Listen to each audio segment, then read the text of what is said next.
Savvy Central Radio, drawing out the best from our guest with your host, Christina Nichman. This is your host, Christina Nichman. Each week, Savvy runs weekly broadcasts providing entrepreneurs and successful individuals a platform to express their dreams, hopes, lessons learned, expertise, and wisdom with the world. Our guest today is Sarantos Melogia.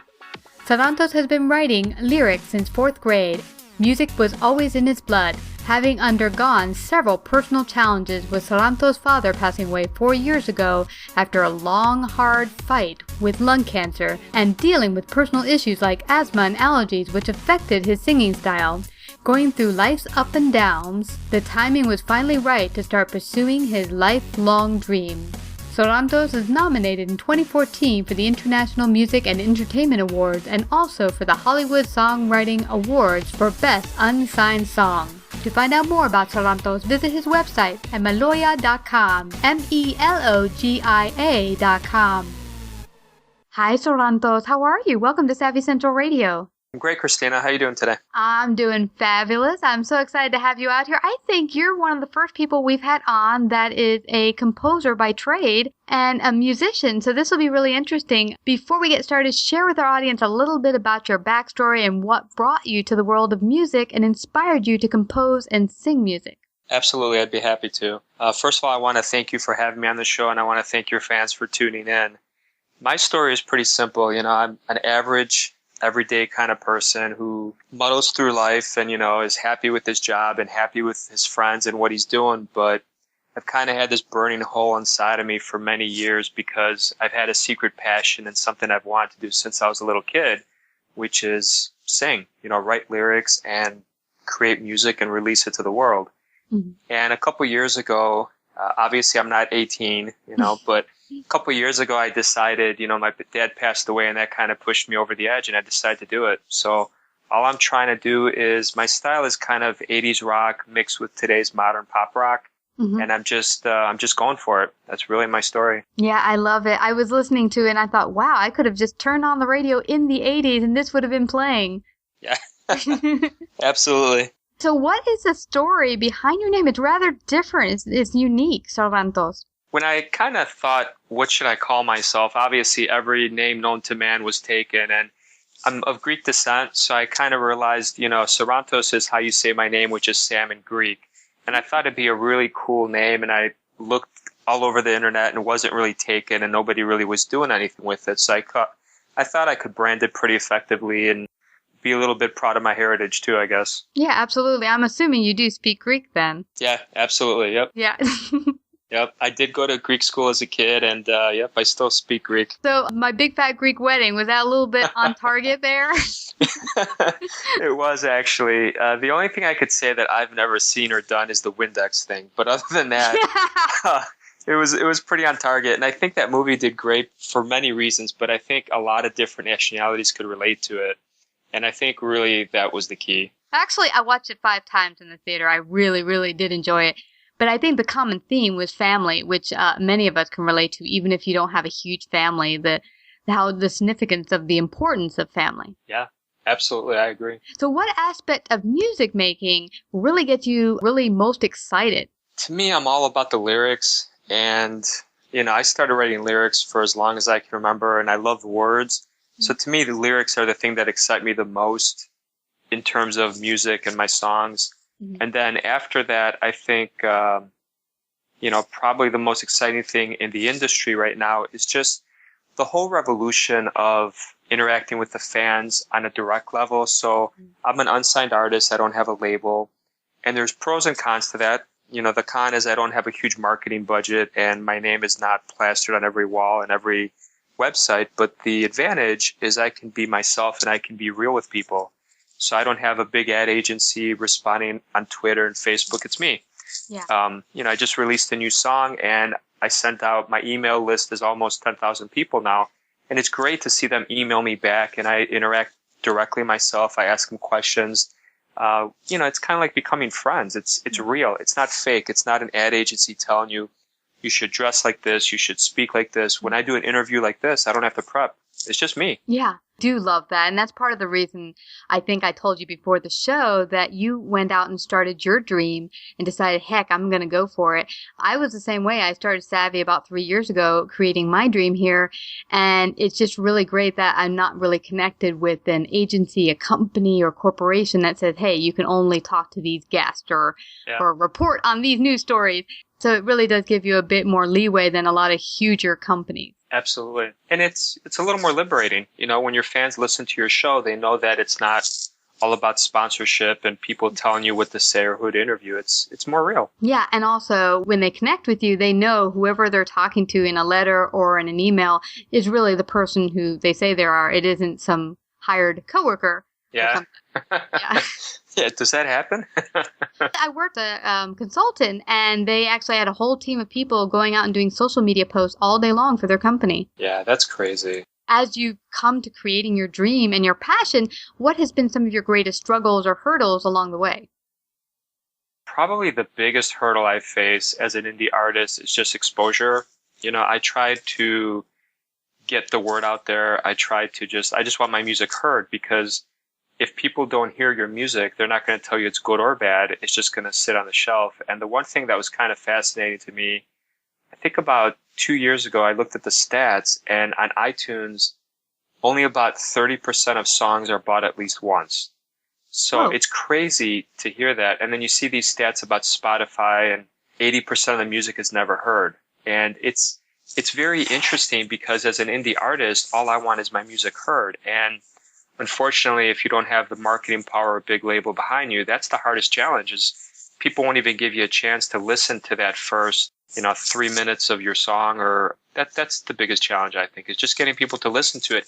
And if they listen to it, I have such a wide variety of songs, and I almost want to guide them and say, hey, this is probably my favorite. This one got rated the highest, but it's different. Some people like pop songs, some people like singer-songwriter songs, and someone like me, I have a wide variety, and they don't know which one is which unless they actually take the time to look at the little paragraph about the song and say, oh, I like, a dance song, I'll listen to this one. Mm-hmm. So you might not get the chance that you want necessarily. Yeah. Well, now you're on with us right now. Why don't you tell people where they should go to listen to your songs and what you would choose that they listen to most, your favorites? Sure.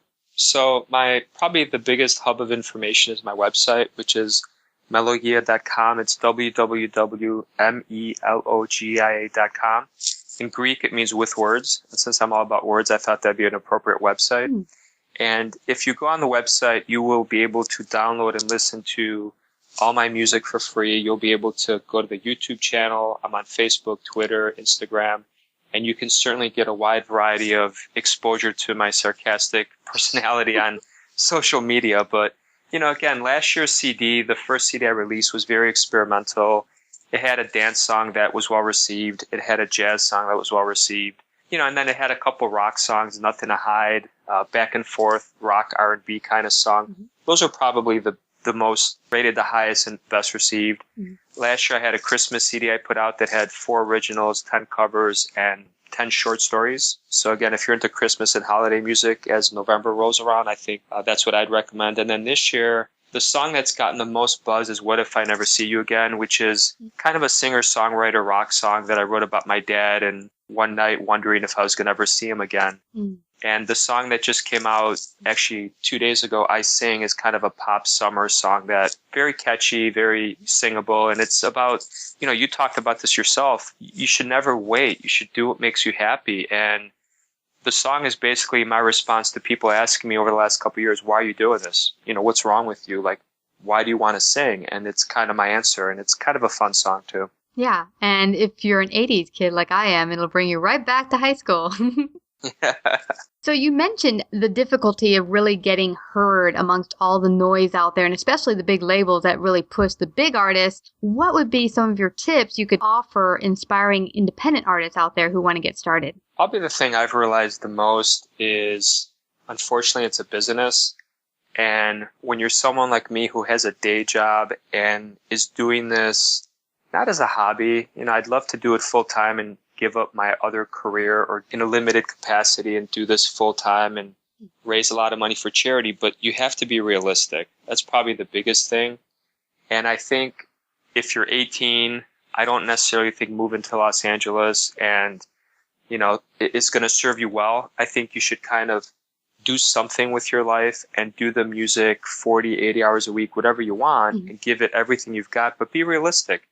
You don't want to be burned out, waste 10 years of your life playing in little bars and not really go anywhere. And people end up very bitter that way. So I think if you're realistic, you do it on the side, and it keeps growing, kind of like you and I are doing currently.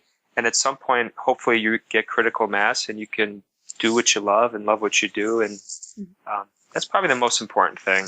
Go for it, but be realistic. Yeah, I like that tip. And here's another thing that hit for me, Sarantos, is that when I was back in corporate for many years, there were a number of years I just totally had it and was holding back on my dream. And you might be able to relate to this until finally I just had enough and just had to go and just live it. But some people let it get to the point where either their health is affected or crisis comes into their life where they take that big step. So at the same time, if you're young or whatever and you want to do your dream, be realistic. But at the same time, don't wait till tomorrow because tomorrow will never get here. Just start today in any capacity to start living your dream. Yeah, I agree. Yeah, it's just so important. So for others out there who are looking to accomplish and they're having difficulty, they're not quite getting anything started, they're having difficulty getting heard. Now, you mentioned that was a problem for you. How would you tell them to get started? Because I'm sure you've worked through some of the issues of actually getting people to hear you. You've actually built quite a background behind you, over 100,000 people following you. How do people even begin to build that following?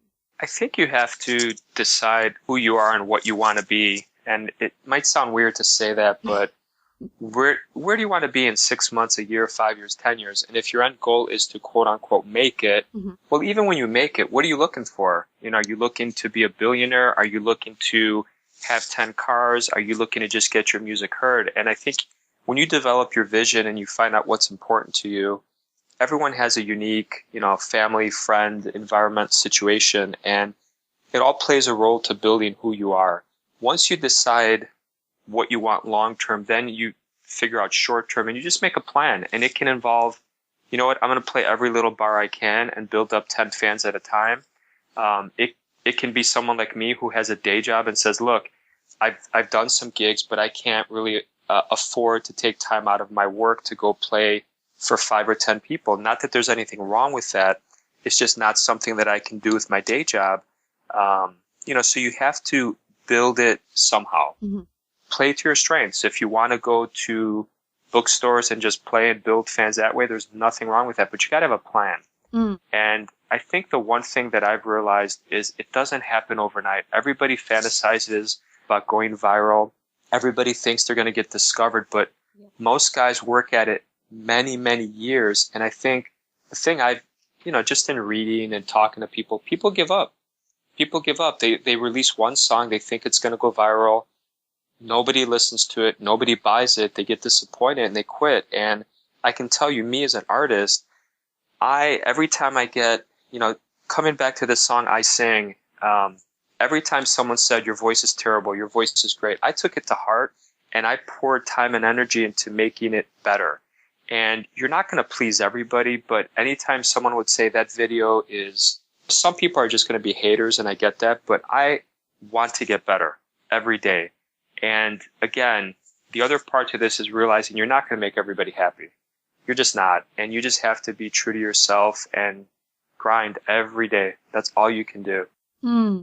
I really like that because you started out with saying getting a handle on having a plan, knowing your vision, and honestly, I see it as also knowing your big why. What is it that propels you, gets you to get out of bed and do whatever that passion you say you have is? And then you also mentioned, which I thought was very important, that it's not an overnight thing. I think a lot of people look on TV and see celebrities and such and think, wow, look, they just came out of the box. Amazing. And they don't see the hard work that went behind that before 20 years, 10 years later, you see the end result of the success. Yeah, that's very true. Very true. Yeah. Do you have any recent upcoming project you'd like to share with us and tell us all about? So basically, for the people that kind of know me or don't, I release a new song and music video every single month. I also release a book chapter for my fiction fantasy book every single month. And in November of every year, I'm going to release the CD and the book. So this year I'm on CD number 2 and I'm on book number 2. And again, they can read all this stuff. They can listen to it for free on my website. They can interact with me on social media. And I would highly recommend they join my email list because they get all the inside information and exclusive info. So one of the things that I guess I'll share with you that no one else knows yet is I surprised everybody last year with a Christmas CD, and this year I've gotten some good fan response from my email list. I think I'm going to release a surprise second CD that's going to be all instrumentals. So it's, again, it's something that's out there that a lot of people from TV and movies, they use instrumentals for a wide variety of purposes, and I think it's something I'm going to do. Fabulous. Well, you got to keep me updated on that. I'm looking forward to checking it out. And, it's fun to surprise the fans all the time. Yeah, totally. And so now you mentioned prior, you have to have a plan and a vision. I'm curious, what's your vision for your music in the grand scheme of things going forward? My vision is to keep getting better every single day. And I think when people hear some of the songs that are released now, in a couple months, next year, the first thing they're going to definitely understand when they listen to me is the lyrics have continued to get better. The vocal style, again, has continued to get better, but in the same token, I make a concerted effort to make sure my vocals all don't sound the same. My music isn't all the same, because you don't want to be like some of these artists where you hear them and then they say, oh, that's another Taylor Swift song. And that's nothing to slight anyone else. It's just, to me, I don't want my voice to sound the same on every single song. You're going to have a niche. You're going to, maybe your rock songs, your soft rock songs will sound the same. But you want to have a variety in what you do. Otherwise, people get bored of you and they turn you off. So the other thing that I think is unique to me, since I write all my own lyrics, is some of the songs people are like, where did you come up with that? Yeah, there's some love songs, there's some happy songs, some sad songs, but there's also just things that, are just very different. The title's different, the lyrics are different, and I want to keep surprising people, and, that's kind of all I want to do. That's awesome. And I heard you mention briefly in the last comment in helping people get going with their own music business that, hey, if you want to stay at your corporate job or in your day job and do this on the side, or, create your music to help the community, is your music have a greater purpose? Do you donate to a certain cause, or do you do certain things for the community with your music? Yeah, absolutely. So what I decided to do when I looked at my vision, again, I wanted to just get my music out there. I wanted people to hit the replay button and play it over and over. And then I wanted to donate a portion of each song to charities. So I pick a different charity for each song, and I kind of have it be the double meaning to the song. So for example, my first one was Not Where I Want to Be. And it was a song about a guy turning 30 who kind of realizes he's not exactly where he wants to be in his life. And the charity I picked is the American Cancer Society, because I always realized, cancer is not where anybody wants to be. And I've had fans jump on board with me. They recommend charities. And, each song has a different charity. And I hope that I get big enough where I'm actually making a profit and I can actually start contributing to these. And you never know. In a year, some song might get picked up on some movie, and all of a sudden that song can raise some money for a charity, and it's all for good causes. So yeah. And I like that, because by getting the fans involved, it gets everyone in the community choosing and helping together. And I think nothing's better than that. I mean, we all are born with gifts and talents and such, but when you can really bring it into the world and help each other as a full community, make the world even better, it's just that much more better. Yeah, absolutely. I love interacting with the fans. And since I'm not doing this for the money, I can do things no one else would do. So emailing directly with fans and them telling me about different charities, and the coolest thing, kind of where I'd like to take it, is to basically put a little post on Facebook or Twitter and say, hey, I'm shooting a music video today. Meet me at Millennium Park, whoever wants to be in it. And I've had fans be in the videos, but if I get big enough, it would be the coolest thing in the world to have more fans in my music videos and say, hey, do you want to play the role of whatever that video entails? And I think that's fun, because fans have fun, I have fun, and it's really cool. Yeah. What do you call that when a bunch of people get together and they sing bit by bit, and they show up? Flash mob? Yes, that would be totally cool if you had a huge amount of your fans just show up and start flash mobbing your songs in different places. Yeah. Yeah, that'd be cool. Yeah, that would be cool. They could do it in different cities. You could coordinate with them and say, okay, and this day and this time, wherever you are, you're going to start dancing and grooving to this song. Yeah. And, part of that, too, when you look at the big artists, they have, like fan leaders in different cities that can help coordinate stuff like that. And again, hopefully I get big enough where I have people that say, hey, I want to represent New York. And I could say, hey, you know what? I'd like, I want to get some footage of New York, whether it's a Statue of Liberty, a bunch of fans doing something for my music video. And I would love to just have people kind of help me in that regard. That'd be great. Mm. Well, anyone listening in today that's a fan, because you're going to get this audio as well to share with your listeners, give Sarantos a call. Let's make this happen. That would be totally awesome. Yeah. So, Sarantos, who has been actually some of your greatest inspirations in pulling you forward to creating your dream? On a personal level, I think probably one of the biggest source of inspiration was my father, who I think I mentioned passed away a couple years ago from lung cancer. And it really got me thinking, I was very lucky to have such a tremendous father who was a hard worker, and I really couldn't have asked for anything more than what he did for me. He didn't leave me a bunch of money, but he gave me a great education. He gave me a good mind, a good heart, and a good work ethic, and think about him every day. So he's probably the biggest source of inspiration to me. That's totally awesome. We all need that, I think, and that's something very important to touch on for any inspiring artist out there who's like, I want to get out there and create my dreams. You really need to find that support network, whether it's within your family, friends, or just community to help push you along. Would you say that that's true? Yeah, absolutely. And one of the things that I would caution, I don't know if caution is the word, but the reason the song I sing kind of means a lot to me is because one of the things that's amazing to me is you could tell people that you want to go be a doctor, a lawyer, or have some kind of job, go into IT, and they'll be like, okay, that's great. What a good ambition. But if you tell someone that you want to be a rock star, or you want to sing, or even just that you want to sing, they look at you like you're psychotic. And I don't understand that. And I've seen that bias the last couple years where people just look at you like you're from outer space. And I don't think people that want to sing or dance or make music should be labeled as, and again, maybe people think of the eccentric personalities with the piercings and the dyed hair, but there's no reason to ever make someone feel like that's something wrong. And I definitely think that, I didn't realize it till the last couple of years. I definitely think that's a problem in our society. And it's unfortunate because if you have a stable, if you're level-headed, why can't you? If you want to sing in the choir, or you want to sing on stage, or you want to release music, I don't think there's anything wrong with that.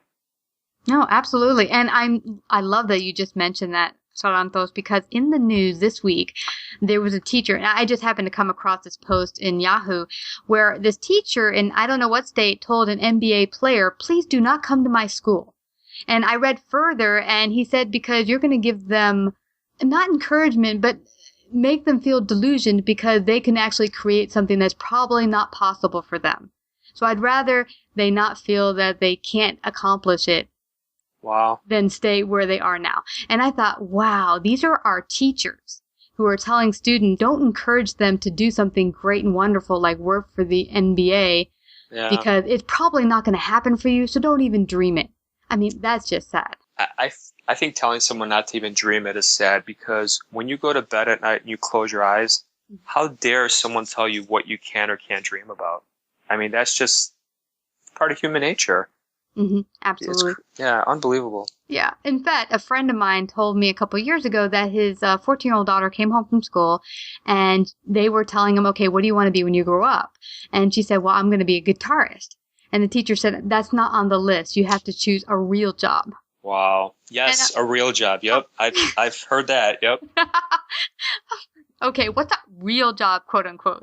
Yeah. So don't listen to any naysayers like that, people. Find people who will support you in your dream, not tear you down. But in the same regard, though, too, Christina, I think it's important to find people that'll be real with you because the other thing I've seen commonly is people keep, who listens to most of what someone puts out? Friends, family, and them telling you how awesome you are, and then you go get it rated somewhere like Audio Kite or Reverb, and it gets rated as like bottom 10th percentile, Yeah. And then people's response is, oh, they're haters, or, oh, it's all, you have to buy everything.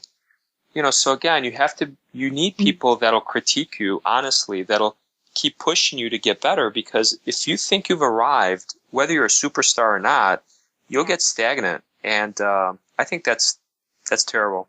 Yeah, I like that you mentioned getting stagnant. I was studying flying, and one of the biggest sayings was a good pilot's always learning.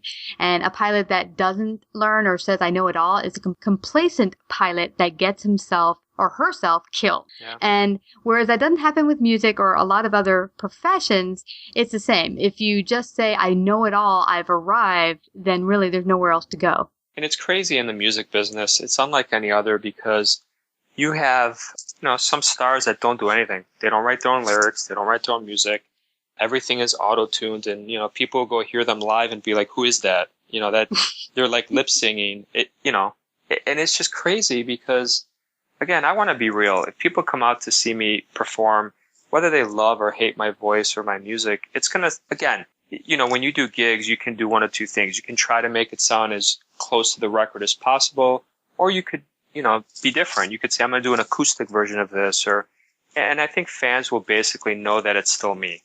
Yeah, I like that, because always be authentic. And in the end, that will really be what connects you to the community and to your audience. Yeah, I agree. Yeah.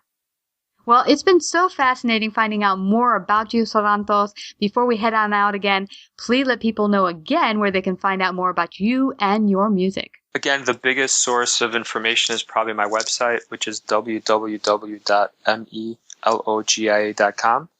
You can hit me up on Facebook, Twitter, YouTube, email me, join the email list. You won't regret it. And please share the wealth and spread my music everywhere. Use it for anything you want. You can use it on your videos. I give you permission. And hopefully we can grow together. Well, thank you. I might listen to some more and see if we can use some on some of the shows. Yeah, anytime. Yay. And I'd be happy to send you anything you need, even instrumental tracks or anything you need. Aw, well, thank you so much, Sarantos. It's been awesome talking to you today and finding out more about you. Thank you for coming to Savvy Central Radio. Oh, you're welcome, Christina. Have a great day. Savvy Central Radio is home to over 100,000 listeners per month globally and runs in syndication on 8 AM and FM platforms, including iHeartRadio and 6 podcasting platforms. To find out more about our paid sponsorship opportunities or to become a guest and find out how we can help you get your message out to the world, call 718 area code 713-2289 or email at savvycentralradio@gmail.com.